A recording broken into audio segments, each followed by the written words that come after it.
Hello friend, success એકેડમીમાં આપ સૌનું સ્વાગત છે। આજે આપણે મૂડી ઘટાડામાં દાખલા નંબર 30 વિશે માહિતી મેળવશું, જેમાં એચ લિમિટેડનું આપણને પાકું સરવૈયું આપી દીધેલું છે। ત્યારબાદ એના હવાલા પણ આપી દીધા છે। ચલો પહેલા હવાલાથી શરૂઆત કરીએ। શું કીધું છે પહેલા હવાલામાં આપણને? તો કે ડિબેન્ચરોને ચડેલ વ્યાજ જતું કરવું। ચલો ડિબેન્ચરનું કેટલું વ્યાજ ચડેલ છે તમારું? 42,000। કઈ સાઈડ આવે છે? જમા સાઈડ લખી નાખીએ।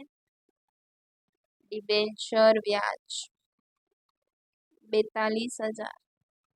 ચલો ત્યારબાદ ઇક્વિટી શેર દીઠ 5% થી ઘટાડો કરો। થી કીધું હતું એટલે ડાયરેક્ટ થઈ જાય છે ઇક્વિટી શેર।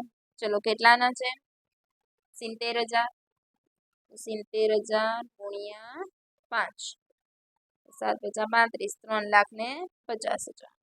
ચલો ત્યારબાદ પ્રેફરન્સ શેર 5 સુધી ઘટાડવાની છે। તો પ્રેફરન્સ શેર કેટલાના છે? પ્રેફરન્સ છે તો કે 4,20,000 ભાગ્યા 10 એટલે કેટલા આવશે? 42,000 ગુણ્યા 5 થી ઘટાડવાની, તો 10 રૂપિયાનું છે -5 કરો એટલે 5 જ આવશે। ચલો કરી નાખીએ। 42,000 ગુણ્યા 5 2,10,000। ત્યારબાદ કીધું છે લેણદારો 1,40,000 અને પેટર્ન 70,000 નાખવાના છે, મતલબ કેટલા ચૂકવવાના નથી આપણે, તો લેણદાર આવશે તમારા જમા સહિત। ચલો લેણદાર છે કેટલાના ચેક કરો। 2,10,000 છે, એમાંથી રાખવાના 1,40 છે, તો કેટલા નથી રાખવાના? માઇનસ કરી નાખીએ એટલે 70,000 લખી નાખીએ। લેણદાર 70,000, એના ભેગું કોણ છે? પેટર્ન્સ। પેટર્ન્સ ઉધાર આવશે। ચલો પેટર્ન્સ કેટલાની આપેલી છે આપણને? 2,10। 2,10,000 માઇનસ 70,000 1,40,000। ચલો ત્યારબાદ પાઘડી તેમજ અવાસ્તવિક મિલકતોમાં ડીવાળવી।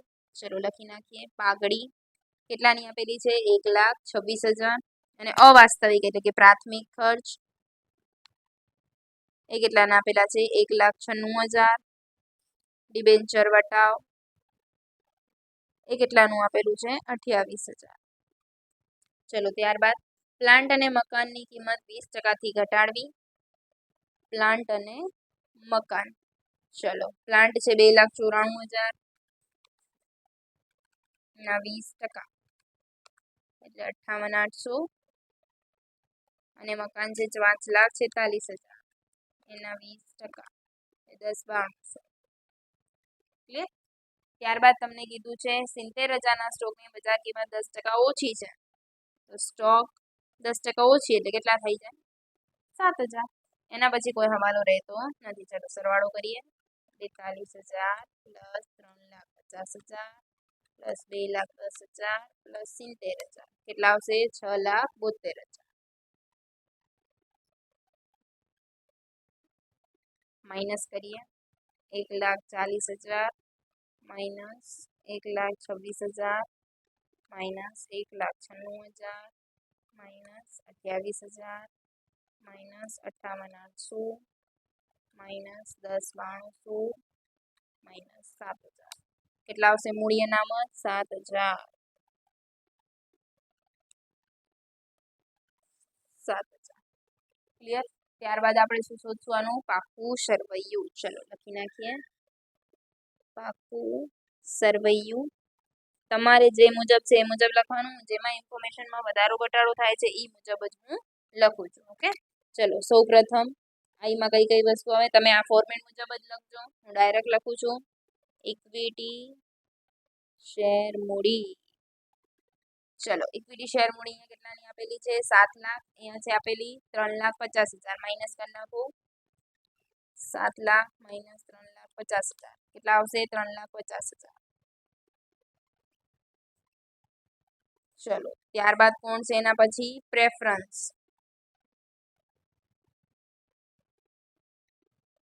ચલો પ્રેફરન્સ શેર મૂડી છે 4,20,000, એમાંથી માઇનસ કરીએ 2,10,000। 4,20,000 માઇનસ 2,10,000 એટલે કેટલા આવશે? 2,10,000 જ। ત્યારબાદ કોણ આવે છે? ડિબેન્ચર।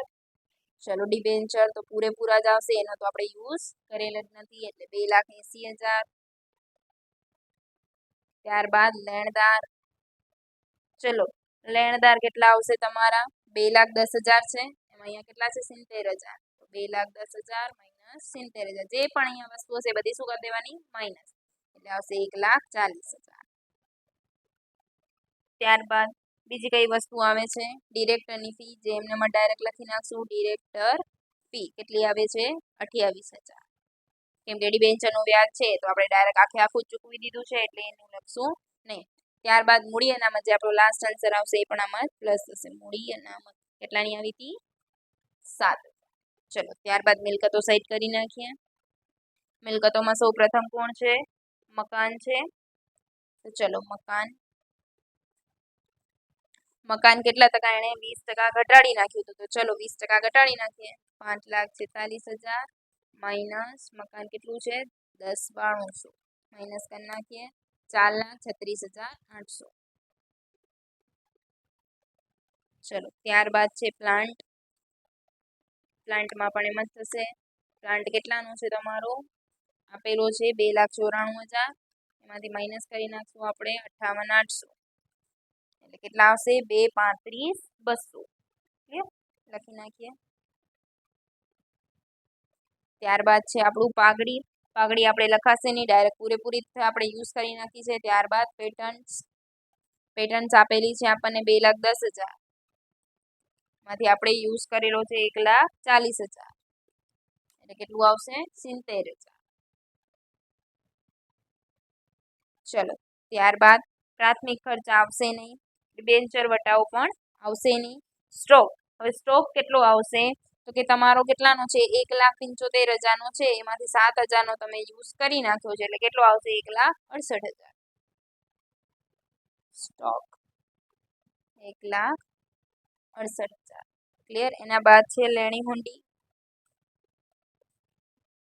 કેટલી આપેલી છે 35,000 અને રોકડ બેંક કેટલું આપેલું છે આપણને 70,000 ચલો સરવાળો કરી દઈએ બંનેનો 3,50,000 plus 2,10,000 plus 2,80,000 plus 1,40,000 plus 28,000 plus 7,000 કેટલાનું આવશે 1,10,15,000 ચલો એ જ રીતે